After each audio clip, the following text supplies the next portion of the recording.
नमस्कार दोस्तों। तो काफ़ी इंपॉर्टेंट जो है टॉपिक रहेगा आप सभी के एंट्रेंस एग्जाम से रिलेटेड, क्योंकि बजट जो टॉपिक है आपके सिलेबस में इंक्लूडेड है।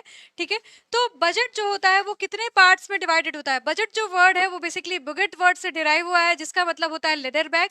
ठीक है, जिसमें कॉन्फिडेंशियल जो डॉक्यूमेंट होता है वो आपका रखा जाता है। ठीक है, अगर हम इंडिया की बात करें तो इंडिया में आर्टिकल 112 में कॉन्स्टिट्यूशन के जो है एनुअल फाइनेंशियल स्टेटमेंट वर्ड को यूज किया गया है, जो है बजट वर्ड को नहीं यूज किया गया है।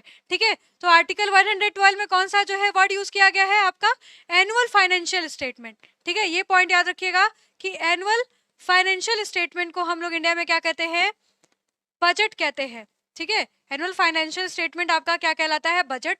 ठीक है, और ये बजट दो पार्ट्स में डिवाइडेड होता है, एक आपका रेवेन्यू बजट होता है और आपका कैपिटल बजट होता है। पॉइंट याद रखिएगा कि बजट कितने पार्ट्स में होते हैं आपके, revenue budget and capital budget. Revenue budget आपका रेवेन्यू रिसिप्ट और रेवेन्यू एक्सपेंडिचर में डिवाइडेड होता है, जबकि जो कैपिटल बजट है वो capital receipt and capital expenditure में विभाजित होता है। रेवेन्यू रिसिप्ट क्या होता है, जो हम tax and non tax revenue collect कर रहे हैं वो चीज, और रेवेन्यू एक्सपेंडिचर जैसे हम किसी को पेंशन दे रहे हो, सैलरी दे रहे हो, ठीक है, तो वो आपका रेवेन्यू एक्सपेंडिचर होता है। जबकि कैपिटल रिसिप्ट में हम जैसे डिसइन्वेस्टमेंट करते हैं, ठीक है, प्रोविडेंट फंड का पैसा, लोन जो हम ले रहे हैं दूसरे देशों से, वो आपके कैपिटल रिसिप्ट में आता है।